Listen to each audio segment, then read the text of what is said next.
a turnover at halfway. Oh, yes, sir. Yes, sir. Clock at 10. Adams the off balance. Oh, my goodness. Two on the clock.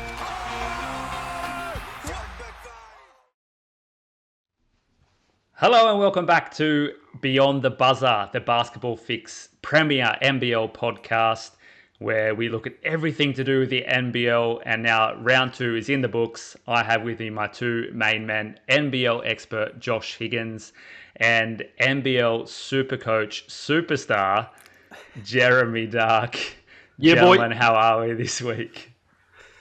Very good, mate. Obviously, an incredible round number 2 has come and gone, and I went to finally go and see the Perth Wildcats for the first time in person, mate. It was an amazing experience. A massive shout out to, I guess Mark Arena personally, and obviously the whole organisation there, mate. It was a lot of fun, but it was a great round of basketball, mate. And obviously we'll touch on Supercoach in another episode, but what a week it's been. What do you mean? Shouldn't we just touch on Supercoach now that I'm 44th ranked Supercoacher in the country? Dig yourself a straight, mate. It's all right. Calm as a bitch. Yeah, I know. I'll just win silently, but not really. Every week's going to be all about the coach, man. I can't wait to get into our Supercoach pod later in the week. You are That's killing right. it, mate. They'll give you that right now. Absolutely dominating. Cheers, buddy.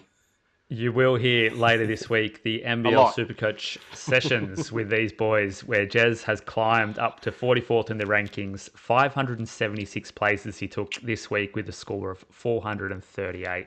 Woo. Lovely. Sounds if I great. could say. Now, boys, round 2, lots of stuff that happened. Let's talk about what caught our eye. And Josh, I want to go to you first. You were at the Perth game. This game was an amazing contest between the Perth Wildcats and the Sydney Kings. Sydney were in Perth since Superfest, acclimatised to the Western time zone. But you thought there was something wrong with Keanu Pinder. Give us your feedback on that.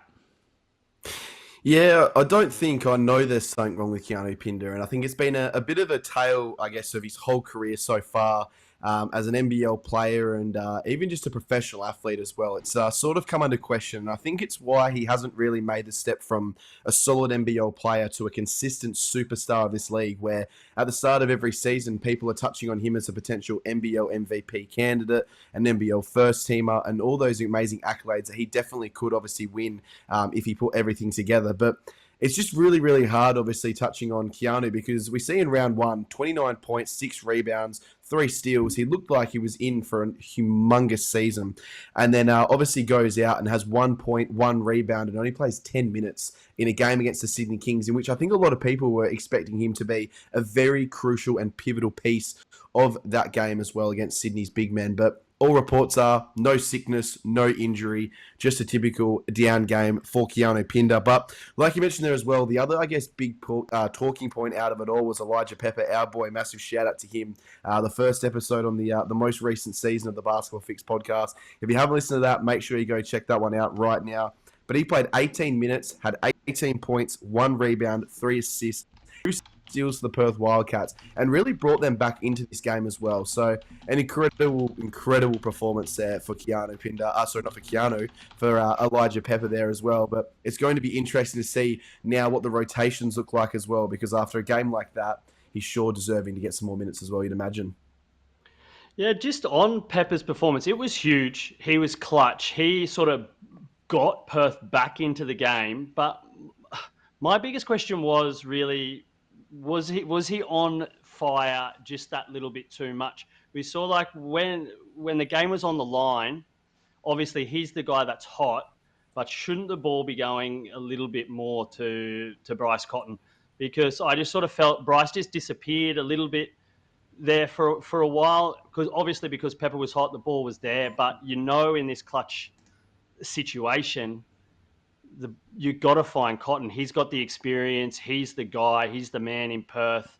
Somehow I just felt that he should have had the ball. I don't know. What you were there, Josh? Like, what did it feel like? What did it feel like for you? Yeah, I think, to be honest with you, mate, we've got to look at this as it is. It's a round 2 game, and I think Bryce is one of those guys who was getting face guarded by Bull Quall, Isaiah Leartha, even Jalen Adams for pretty much the entire game as well, and he didn't really have the best game himself. He shot 1 of 3 from the three-point line. I believe he shot 4 of 13 from the field or something like that. He made 11 of 14 of his free throws. So it wasn't really a Bryce Cotton night, to be honest with you. Yes, I agree that they probably should have had the ball in his hands for that last shot, but I think something that Bryce is really trying to work on very early on in the season is allowing his teammates to have their moments, and I think be able to take a bit of pressure off him as well. So he saw that Elijah Pepper was obviously was really, really hot, and he wanted to give him that opportunity, I guess, in a sense, and trust him, to be honest with you. But I think the biggest talking point out of it all is that JR should have called the timeout with 6 seconds to go after that rebound. We might not be having the same conversation with them losing by 1 point. They might have even won this game by 1 or 2 points as well. But a very interesting game. But Jez, you got some thoughts on the Illawarra versus Sydney game, mate? Just before we get into that, boys, I'm just want to go back to Pepper. So he took 3 of the last 4 shots in the game for Perth. 2 of those were air balls from the logo. He hit the 3 to go in front with about 2 minutes left on the clock. Sydney went down the other end and went through their offense. They passed it around. Cooks had a putback when, I don't know who it was that fell out from underneath the rim for Perth. But again, 3 of the last 4 shots of the game from Perth went to Pepper. 2 of those were essentially jacks from the logos on each side of the court. Didn't even look like passing in any of those spots. One of them, there was 6 seconds left on the shot clock, and Bryce Cotton was being guarded by Liafa. But I don't think Pepper is there at that stage right now. I think at least one of those shots should have been Cotton or somebody else on the team. Jez, what do you reckon? Yeah, like I think so, but like sort of Josh was saying, I guess it is early in the season, and Pepper's going to learn from this. He was obviously the guy back in college, and now he's on the big stage. I think it sort of felt like, yeah, those shots, like you said, were a bit of a rush of blood to the head. Where you're just sort of putting him up because he got a little bit of space, but maybe you're too far out. Maybe there's somebody else with a better look. You're hot, you're young, you want to be that guy. Feels like maybe it was a little bit too much, but I think it is good. It was round 2. There's a lot to learn from that, and I think the whole Perth organisation, or the guys, finishing 5, will learn from that, and you'll find maybe the better shot, the more high percentage play, instead of giving it to the youngest guy that is hot at that time, because there is better options. But yeah, learning curve, and good for Pepper. Like, so stoked that he had such a big game anyway, and we'll just see what happens next time Perth are in this sort of situation again where they need something clutch. Yeah. Now, the Illawarra Hawks and Sydney Kings duelled out on Sunday. The Hawks got the win in a very clutch moment from the boys there. I'm a Hawk supporter. I'm not convinced that they're at this level. I think they went down multiple times in that fourth quarter. They didn't run through their offense. They were getting kind of bailed out by these shots at the end of the shot clock. Josh, what did you see out of this Illawarra and Sydney game? Yeah, I'm not sold either, mate, to be honest with you. I just think they've obviously played the Cairns Taipans, then the Brisbane Bullets, and now they've played the Sydney Kings after 2 weeks in Perth on a different time zone, coming over, obviously, after some travel as well, after a very, very grueling game as well. And I just want to flag one thing quickly. If Xavier Cooks didn't fail out of this game, I still believe that the Sydney Kings would have won this game, to be honest with you guys. He had a massive game, 22 points, 12 rebounds, was just everywhere for the Sydney Kings as well. And obviously Jalen Adams had his struggles as well, but I'm just not sold on the Illawarra Hawks for a couple of reasons. I'm just not sure that Sam Froling is dominant enough and even just physically assertive as enough to be able to go up like the guys like Tyrell Harrison potentially, obviously Cam Oliver, Kelly Lepepe, Xavier Cooks on the Sydney Kings, just guys like that, especially later on in the season, even guys like Will Magnay. I don't think he's got that physical assertion where he can put himself in the paint, back somebody down and get a really easy bucket for himself, whereas some of these other guys can. So if they didn't get bailed out by a couple of ridiculous Tyler Harvey three-point shots late in that game, they probably go down in this particular game. But I guess they've obviously won this particular game. It's a massive the right direction. We know how important early season wins are as well, and they've got 3 of them to start the year. So they've been really impressive. But let's just sort of be buyer beware a little bit, to be honest with you guys. I don't know what you guys are on about. Like, what do you want him to do? How could they have Run an started the offense. season? Run an offense. How could they have started the season any better? They had 2 double-digit wins, and then they go out and beat the championship favourites. Weak teams, though. Doesn't matter. They smashed them. There's a lot of weak teams, but they got the job done. You've got you can say, okay, Cook's fouled out in the end, but they get Cook's 5 fouls in the end, so he's not there at the end. So they play the game right. They put him in the situation to have to be cautious at the end. And you've got your clutch guys. Like, everyone's talking about this down low, big guy offense, which you seem to be a little bit uncertain about, Josh. But you've also got Trey Kell, who had a massive game. And then what we sort of were worried about at the start of the season was, okay, who's going to be their clutch guy? That was our big question on Illawarra when we did our preseason stuff. And then you've got Tyler Harvey hitting threes with a minute left to put the game out of reach against the Sydney Kings. So is Harvey that guy? Now that Trey Kell's there, he can focus on being that shooter, because that's exactly what they just did. And they got that victory against the Kings when they needed to, and now they're 3-0 and the Kings aren't. So I don't know what more you want. There is definitely a lot more to unpack from that game. We could spend a whole episode speaking about Illawarra and Sydney.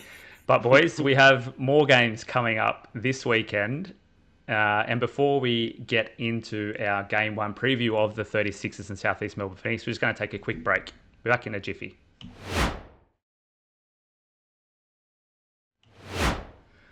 Okay, boys, time for a game preview. Adelaide 36ers and the South East Melbourne Phoenix. Both teams have struggled to start the season. Adelaide 1 and 2. Neither of these teams won 1-1. No? What? Have Adelaide not won? 0-2. No, they Oh, lost God. to Sydney 0 and and then 2. lost to Cairns. Yeah. Yeah, and South East Melbourne 0 from 3. So one of these teams is going to get their first win of the season in this game. We never know. Josh, could end up as a draw, you reckon? Both losers, maybe. Josh, you have your eye on a key matchup here. Give us your thoughts on this. Yeah, no, definitely. It's going to be very interesting with this game in particular, because I think the key matchup is, how do South East Melbourne Phoenix stop the plus-minus god in Montrezl Harrell? So let's look at his plus-minus now. This is a stat that I've really fallen in love with over the last couple of seasons. I guess sort of trying to find the analytical sort of value of players, and just obviously how they're important to a particular lineup at any given moment as well. So let's touch on Montrezl Harrell quickly. He's got a plus 46 for the entire season. Now that is 8 more points better than any other player in the competition, and the next 4 players on the top 5 are Illawarra Hawks guys, who, as Jez before mentioned, are having some massive blowout wins as well. So it does, in a way, I guess, sway the value as well. But for a guy to be plus 46 and the team to be 0-2 is outrageous. And then we look at the other end of it, they're negative 58 when he's off the court as well. So it's a really, really crucial matchup. Obviously, Jordan Hunter and Matt Hurt are going to be the 2 guys who, I guess, have the biggest say against Montrezl Harrell. And I think they can both challenge him in different ways. Obviously, Matt Hurt can, I guess, extend him onto the 3-point line. He's relatively quick for a big man. He can back you down. He's got the Dirk Nowitzki fadeaway working pretty well in his career. And then obviously you got Jordan Hunter as well, who, as we saw, can knock down the 3-point shot if he's given a wide open shot. But he's very, very quick on his feet as well, and may be able to get around Montrezl Harrell as well. So it's going to be a very interesting matchup. I think Isaac Humphries has struggled a lot to start NBL 25, and I think obviously Montrezl Harrell has been the guy for them. He had 20 points and 5 rebounds in his most recent game as well, and yeah, it's going to be a crucial matchup, but I'm excited to see how this game goes, because another couple of other little statistics as well. Adelaide are the second best first quarter team in the NBL, but they're also giving up and allowing 30 first quarter points as well. So when we're looking at both ends of the spectrum, obviously they start well, but they can also allow a team to get on a bit of a run early as well. So it's going to be a very interesting game, but I'm sure you guys have got a lot of thoughts in which we'll touch on as well. Yeah, I'm just, Jez, there are a lot of stats with this Adelaide team that aren't consistent with them losing. What do you see that is maybe a difference and why they haven't won so far? Yeah, I think what Adelaide, like if you look at it with this plus-minus differential that Josh was going on about, it's their starting lineup is atrocious compared to their bench players. You're looking at in the 2 games that they've played, their starters have a plus-minus differential of negative 110. And then you look at their bench, obviously with Harrell being the star of that and really, really pulling this into balance, they're at plus 70. But I think the key is none of their bench players are on the negative. And every single player on their starting lineup is basically negative, besides Davis in the last game was plus 4. So if we're looking at that, what's happening on the court, like, is their starting 5 playing defense? It doesn't look like it. So I think this game is really going to come down to, which team defends better, because we know that both of these lineups can score points. But it's just sort of really, really tough to see, all right, who's going to play defense. And it's really, really interesting to see who's going to give up more second chance points in this game. Both teams are below average. Adelaide are 8th, giving up an average of 18 second chance points per game, and South East Melbourne is 6th, giving up 15.5. But the real battle is going to be, like we said, down in the paint, down low. These hard guys, what can Hurt and Hunter do against Harrell? Because they're scoring the most points at the moment in the paint at an average of 31. Adelaide is, but South East Melbourne also tip 2nd in points in the paint. So it'll be really, really interesting to see how this matchup goes.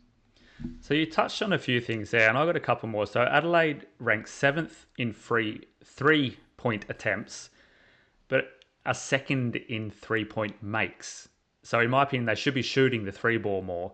But what you spoke on their fast break or second chance points. Ryan, just quickly on that, they had a massive percentage in that first game at 3-point makes against Sydney. I think it was up, was it 65, 75% of the so obviously that makes a big difference and pulls that percentage quite a lot. They had one big game. I think even in some of our other write-ups that we do, I was backing Adelaide to do well because they were so clean in that first game in shooting. And then, the law of averages, it only took 2 games and it sort of leveled out again and brought them back. So, but they're still, it brought them back, but you're not shooting 66% if you can't shoot from 3. And with just the difference between the shots attempted and shots made compared to any other team, they should still be getting up maybe another 3 or 4 3-pointers per game, just to, even with the law of averages, you're going to hit and make more points on that. The second chance points thing is interesting, I think, because they're ranked 5th in rebounding. So they are getting up to the boards, but their opponents are scoring second chance points. So I don't know where they're coming from. This is what I said. The statistics for me aren't telling the full story. Do you have any thoughts on that? I guess they're getting up, getting rebounds, but they're just not putting it away, right? What else can be the explanation there? I don't know. Yeah. No, who knows? Maybe it'll come out in the wash as these games play on. South East Melbourne, when we talk about South East Melbourne, they have, I believe, some problems in their rotation. So there was a stretch of game in the game yesterday on the weekend against the Breakers where both Sobey and Derek Walton Jr. were off the court at the same time, and their offense was just stagnant. Josh, we know you're having a bit of lagging issues here. Let's see if you can give us some feedback on this Sobey and Walton Jr. rotation conundrum. Boys, you know my thoughts on Nathan Sobey. I think he is. Let's not go there again, hey. One of the most egotistical superstars we've ever seen. I don't even think we can call him a superstar. He's an overrated player in the NBL. But I just don't understand the rotation. South East Melbourne Phoenix. We saw it over here at Hoops Fest, where Mike Kelly just continued to just throw guys on the court willy-nilly, trying to find the right rotations, and would sometimes throw a guy out there for 2 minutes, bring him straight back off, and then 2 minutes later throw him back on. There's no such thing as continuity, consistency, or even just being able to settle into the game at all when that's how you want to run your rotations. But like you mentioned, Brian, I think the biggest thing that's been the weirdest thing for me is the fact that at any given moment, he's bringing Nathan Sobey on as well as Derek Walton Jr. and then pulling them off at the same time. I just don't understand that. I think he'd almost nearly be better starting Derek Walton Jr., who's a better facilitator to get everyone into the game, and bringing Sobey off the bench, and they just do a little bit of a rotation themselves. You know, they might play still really high minutes, and obviously they'll be looking to play in between the 30 minutes each. But I think there's going to be times where they're both on the court together, which is great, but there can't be a time ever where none of them are on the court at all. So I just don't understand what they're doing with the rotations. Derek Walton had an incredibly disappointing game last week, and he's going to look to bounce back this week against a very, very motivated Kendrick Davis as well, who's been very vocal in the media over the last couple of days about some of his, criticisms on his game. He's averaging 12.5 points per game and 8 assists to go with 3 rebounds. I don't know why Olgun Ulich is trying to call him out too much. I think Olgun's going to check himself a little bit there. But, yeah, I think in all seriousness, boys, it's been a very, very shaky start for the South East Melbourne Phoenix this season, and obviously Nathan Sobey in particular as well. There was a stretch of the game there as well where Sobey had the hot hand and then took the next 3 shots as a kind of a heat check. Now, I don't want this podcast to delve down into bagging players, but he obviously, I think this is a coaching decision. He has obviously the license to do that, and he is a great basketball player. But somewhere there, either your teammates or your coach or somebody has to step in and say, "Hey, mate, look, you've done your heat check. Now I'll give someone else a go." Because if no one tells him, then he's just going to go and do it. And you can't blame the guy. Like, historically he has been able to score. So I just don't think, as we've been in about the rotations, in and out with players, not holding players accountable, I think there's more to this South East Melbourne team behind the scenes that's not at the forefront, which we maybe need to keep an eye on going further. Yeah, but do you think, I think we had this question with South East Melbourne from the start. Obviously, huge clean out. We've mentioned it. All their 5 starters never played for the club before. Yeah, coming into the season, obviously you have pre-season, but guys joining at different times. I think this was always going to be the problem. And then you put in the egos in that as well from everybody. Who's running the offense? Who's running the team? What are we? Who's shooting? It sort of felt like you said, Walton Jr. disappeared for a long period of that game. And if that's because he just couldn't get in any rhythm, all right, what do we do? How do we fix it? So I think it is a bit of a long fix for them, to be honest. It doesn't look bright. They might be able to score some points, but they're going to have trouble all year, it looks like. Who takes the win here, boys? South East Melbourne for me. Ooh. Love it. Awesome. I'm going to go 36ers. Of course you did, Ryan. You're the closet 36er. Okay. It is time for Guess Who. Josh, take it away. Alrighty, boys. I'm going to run through these quickly before we jump into the break. Now, I'm a player who averages over 30 minutes a game currently this season. I shoot 80% or higher from the free throw line. I have a career high of 20 points and I'm averaging this season a career high 5 rebounds. We're going to go to a quick break. Have a quick think, listeners and you guys as well. And after the break, I want to hear some of your early thoughts on who your guess is.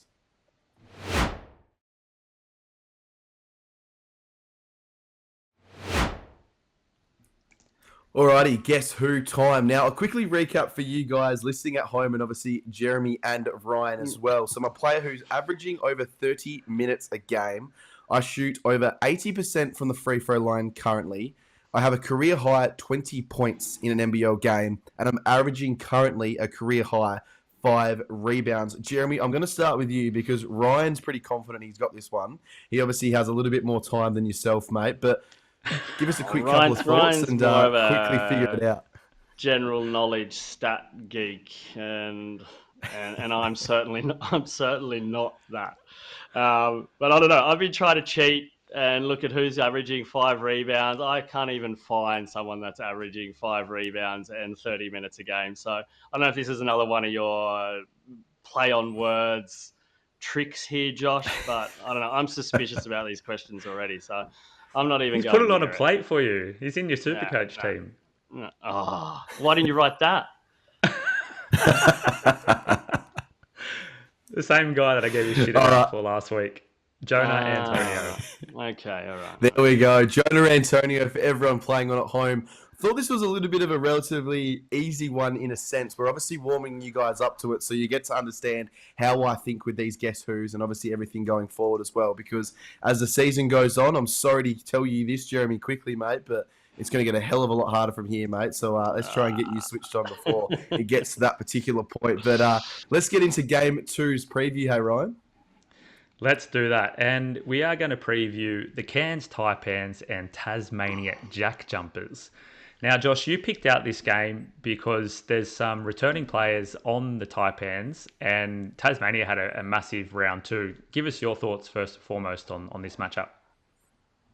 Yeah, this is a really intriguing battle for me because obviously the Cairns Taipans get back arguably their most important player for NBL 25 and Taron Armstrong. So everything's not 100% confirmed right now, but it is more leaning towards that he will suit up for round number 3 in the NBL and will play both games of this week as well. And obviously the good news as well, young guard Jackson McCoy will also make his return and have instant impact for this team as well. So obviously Jonah Antonio, our Guess Who player, and Kyle Adnam have had some really, good minutes and good impact for the Cairns Taipans over the last couple of weeks and, have been successful in obviously their 1-1 start to start the NBL season. But obviously Taron Armstrong's the reason why this team has been built. They've got shooters in Rob Edwards, Kyron Galloway, Sam Wardenberg, who had a massive game last week. Obviously Pedro Bradshaw as well. And they've got a really strong bench underneath him as well to, help this sort of roster really thrive in NBL 25. But for me, the biggest matchup in terms of both teams has to be Milton Doyle taking on Rob Edwards. Now, the reason I do say that is obviously Edwards is averaging a league-high 24 points, shooting at 50% from the field, and is really, the number one guy on offense in terms of scoring. Now, he's not a great defender, and this is where Milton might be able to have a little bit of an upper hand because Milton's averaging 18 points, 6.5 rebounds, and 3 assists as well, which is incredible. We all talked about this at the start of the season. Obviously, Milton was going to get a little bit of an increase in points, but he's actually surprised me with some of these statistics. I didn't even know his start had been this good. So it's going to be a very interesting matchup because I think Jeremy and I were talking off screen. This is going to be them, I think, the whole game. They're going to defend each other. They're going to score on each other. They're going to play on each other for the whole thing. So I think Milton Doyle personally has a little bit of an upper hand. But I think, obviously, with Rob Edwards and his nickname being Microwave, I think if he gets hot, he's going to stay hot and cause a lot of problems for the Tasmanian JackJumpers as well. So it's a key matchup in a lot of ways because if he gets going, let's just say he scores 30 points again like he did last week, they could definitely scare the Tasmanian JackJumpers and nearly get over the top of them as well. But let's see what the resident Tasmanian JackJumper thinks about this game and this matchup as well. Yeah, I think it is a really, really interesting matchup. Obviously, that point guard matchup there. And I guess the thing what Tasmania have in their back pocket is Craig Sword. We don't really know what he's going to do defensively, but there was a lot of hype about how well he is as a defender, even coming from Milton Doyle himself when they used to play back in the States against each other. So I guess that's a little card they do have up their sleeve if Rob Edwards does go off. But I think when you look at it, Edwards had his big game, obviously, last weekend in round 2, but that's going up against the Adelaide 36ers, who we have discussed have some big question marks defensively. And then you look at the statistics, even from the start of this season, but we knew that Tasmania were the best defensive team in the competition last year, and they have started off just as strong. They are just pulling up the stats now. They're the hardest team. Opposition field goal percentage, they ranked first at 40.3%, and they also ranked first with Melbourne at 29.23% from 3.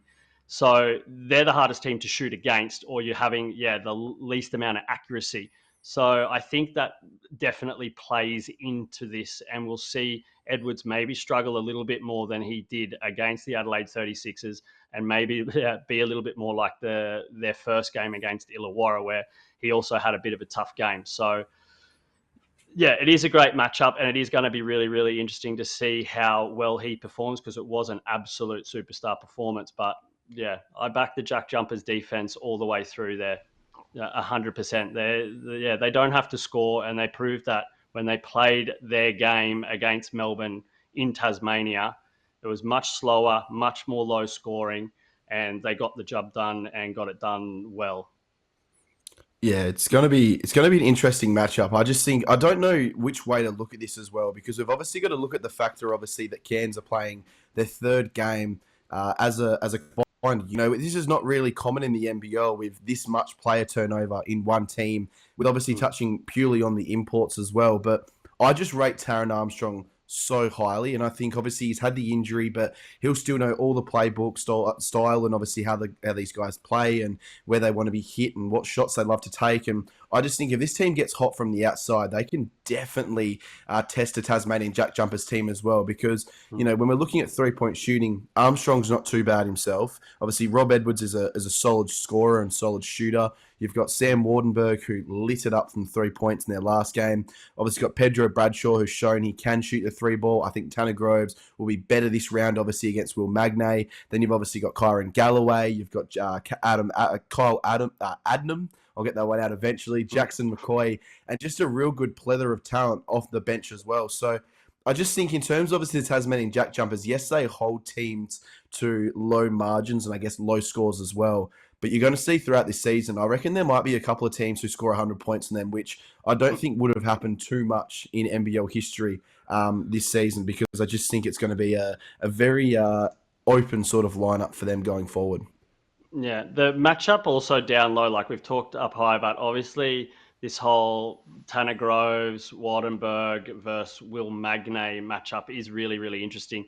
We saw Magnay, obviously, in the first game against Melbourne, got into foul trouble and it just restricted him. And he got sort of beat up a little bit in that first match. He was on the floor a lot, but then comes out in the second contest and had a monster game. Like, it was exactly how we predicted they would play, and that a lot of the offense would run through him, and he was just like a beast down low. So do you think Cairns can do anything to stop that? Because we saw Groves get into foul trouble early, played 7 minutes, and that's obviously why Wardenberg's numbers were very inflated in their second game, because Groves played 7 minutes, but he was their guy through the preseason and even in the first game. So it's going to be interesting to see that what 40 does with that balance between those two, because I think when they're both good, they are extremely good, but who's going to be able to stop Magnay, and what happens, how's the balance going to go if someone gets into a little bit of foul trouble? Yeah, it's going to be interesting because I think one thing as well, which I'm going to quickly touch on, I think Sam Wardenberg's more playing as a 3 compared to a 4 or 5, because Pedro Bradshaw and him are very similar molded players. And I personally think Bradshaw is a bit of a better defender, to be honest with you. But I think Groves can really put it up to Magnay as well. They're very similar players. They're not much of an outside player. They're all inside. Obviously, Tanner Groves' nickname is the Pitbull. I think he's ready to really rustle some feathers as well. And obviously off the bench, Akola Gak, AK Gak, coming off the bench as well. He's very physically demanding as well and can throw his weight around. So that little matchup there with obviously those two as a bit of a combo is going to be very interesting. But if Magnay gets put on a guy like Sam Wardenberg, Kyron Galloway, even Pedro Bradshaw, he's going to dominate them for a full 40 minutes as well. So it's obviously like you're talking about getting the correct matchup, which I think is Groves or AK Gak, onto Will Magnay, and then obviously from there they can dictate somewhat of the game as well, because if you can hold Magnay to sort of under 10 points and try and limit his rebounds and his blocks as well, you're going to have a massive chance of winning this game as well, because he is such a crucial and important member of this Tasmanian JackJumpers franchise and team. Tassie to win for mine in a low-scoring game. Who you boys got? Yeah, I'm on Tassie, of course. Yeah, I've got the Cairns Taipans, to be honest with you. Up home, I think they'll get this win, and obviously I think it's going to be an interesting one, just if the matchups work the correct way. But I could be walking with more egg on my face, boys, as we come to another end of a game preview. You just opened that up to so many funny quotes about stuff on faces, but let's keep this show PG rated. We have a new segment to hit up in Beyond the Buzzer this week. It's called Coach of the Round Table, and it's an opportunity for us to dig in a little bit to key strategies, statistics, tactical analysis, and the game of basketball. So not just talk shit about players and try and beat up on Sobe or the 36. Enjoy talk. Exactly. We still have that chance. I'll let you tell that. This is proper basketball talk, boys. Josh, I want to ask you first. The NBL is a league based on defense. How have you seen that evolve through the years, and what does it mean this season? What kind of stats have you looked at this year in terms of defense? Yeah, obviously defense is, and I've been saying this for the last couple of seasons, and obviously even just in the preseason as well, defense is key. So the top 6 teams all rank in the top 6 on defense as well. So the best defensive team in terms of obviously not allowing points against them is the Tasmanian JackJumpers, obviously, which has been the staple of their franchise for the past 3 to 4 seasons now that they've been in the NBL. And it just shows you how crucial that this factor is as well, because every time we touch on a Tasmanian Jumpers game, even players as well, we're always got the question mark of, is it a good enough offense or an offensive player to be able to carry this team? It doesn't really matter too much, as like we've spoken about just before as well, because of how good their defense is as well. It's what has won Melbourne championships over, the last couple of seasons. Obviously, what Perth built its championship pedigree on, looking back to nearly 10 years ago as well, with Damian Martin and Kevin Lish as that sort of guard combo as real strong defenders in the NBL. It's just always been the most crucial stat in the NBL. So we've got to look to it like international basketball. We always see the best team always win. And that's the best team on offense and defense as well. So obviously, when we're looking at some of the statistics as well, the bottom 2 teams in the NBL are averaging over 100 points against, and then the next couple of teams there as well are allowing 95 to 100 points as well, give or take a few. So it's really interesting because you look at from the top end, the Tasmanian JackJumpers are only allowing 80 points per game, whereas the Brisbane Bullets are allowing 104 points per game, I believe it was as well. So it's going to be interesting very as the season goes on. And obviously, we've only got a very small sample size currently that we're touching on. But the other one as well is the 3-point ball. Now, you guys touched on it earlier when we were talking about the Illawarra Hawks. It just shows you how important this whole stat is. And if you can shoot it effectively, you're going to be a real good chance of winning a lot of games for myself personally in the NBL this season, because it seems to me the statistic that has really had a bit of an increase from last year. It seems to, from the eye test, be a lot more 3-point shots going on. And I'm interested to hear what some of your guys' thoughts are on that one, because it's taken me a bit by surprise in terms of obviously last season where it seemed to be a bit more pick and roll and maybe some pick and pops. But this season just seems to be an all-out flurry of 3-point shots. Yeah, I think, I don't know, it's the link also between those two. Like, it's really, really important to be able to shoot the 3, it appears, because everybody is shooting and maybe even relying on it a little bit too much early to try and give them a little bit of a boost.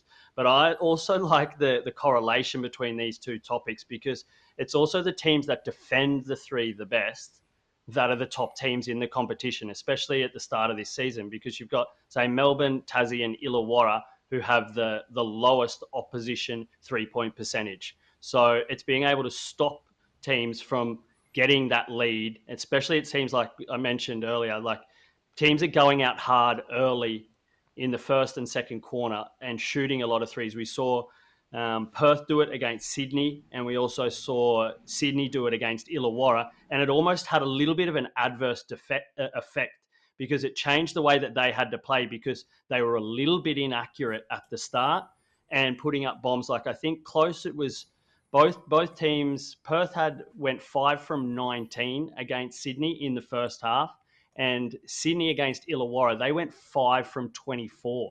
So it sort of can put you, I guess, for me, it feels like, are you trying to do that too much to get a lead? And then you find yourself in a hole because you're missing and giving up opportunities instead of maybe taking those easy points and either keeping things close or even just rolling on. Because I think in both of those games, it was pretty close at halftime with everything sort of evening out and balancing out. But you could have had some more 2s, more simple shots, simple chances, because and sunk them instead of missing these 3s. So I don't know where it's the risk versus reward balance, I think, but definitely the key, defend the 3 and you're putting yourself in very good shape.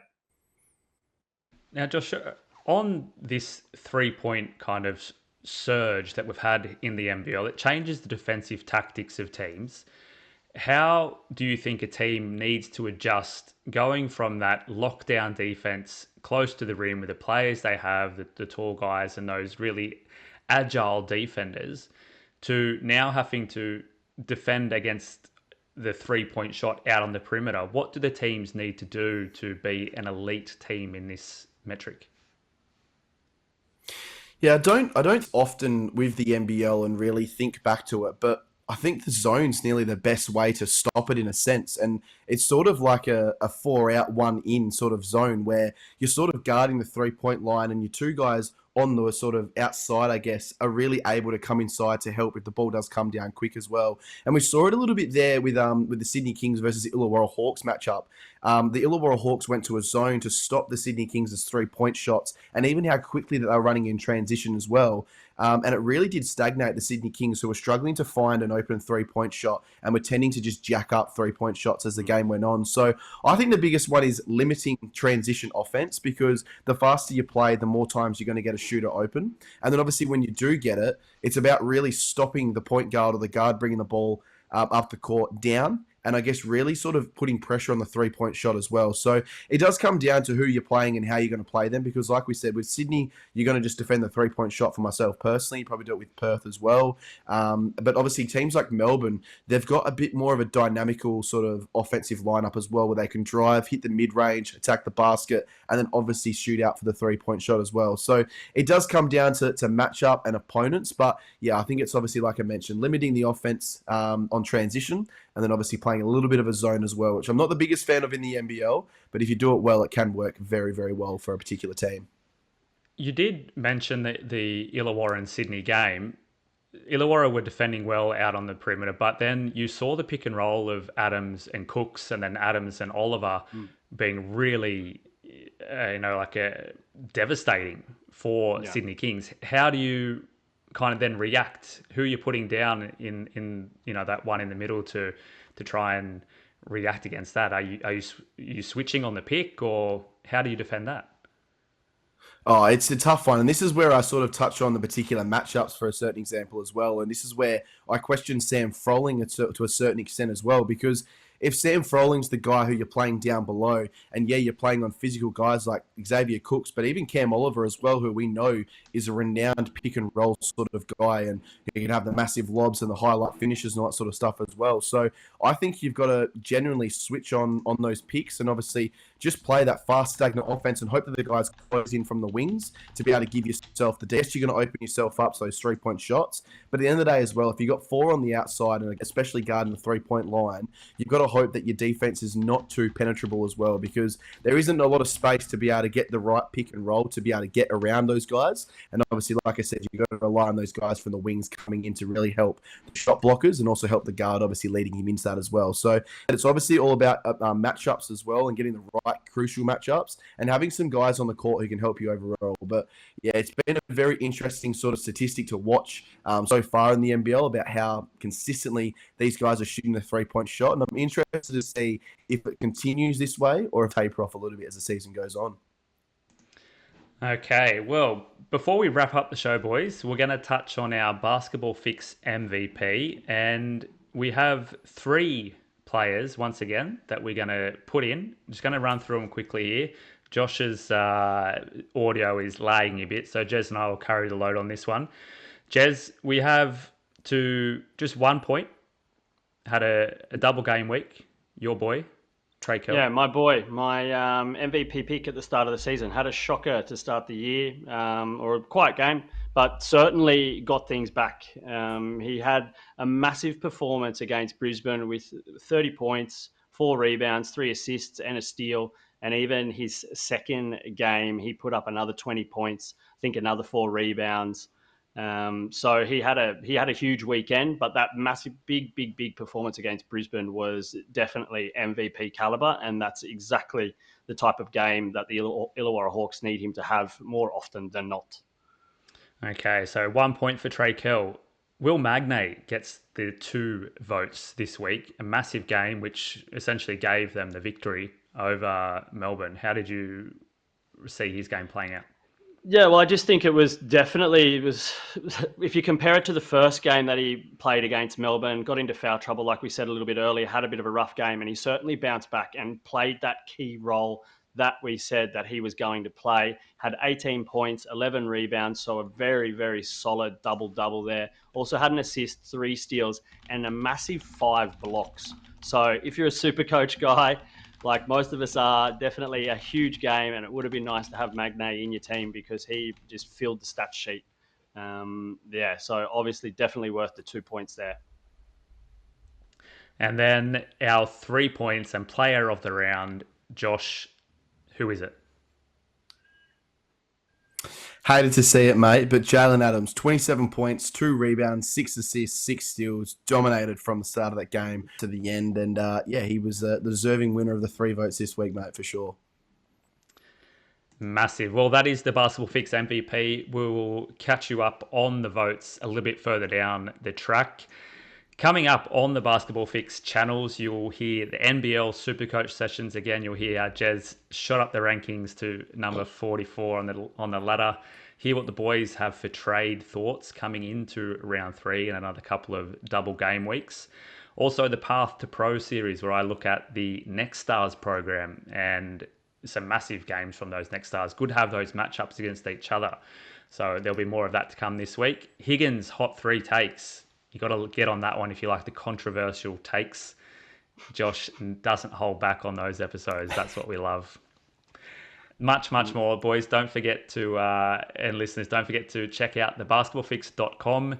Check out your game previews there for every single game of the NBL season and some nice feature articles. Josh, you are picking up some extra work from this week going forward. What are you up to?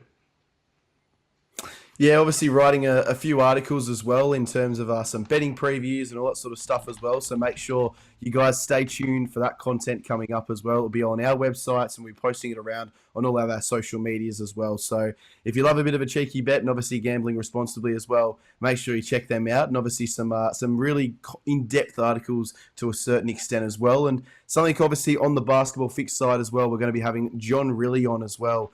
Which is really, really exciting to touch down with the Perth Wildcats head coach as well and talk about his career, his coaching career, and obviously everything coming forward in NBL 25 as well. So we're going to be flat out, boys, and it's going to be really, really, really good. And obviously make sure you go to bets.com.au to check out everything over there and obviously gamble responsibly.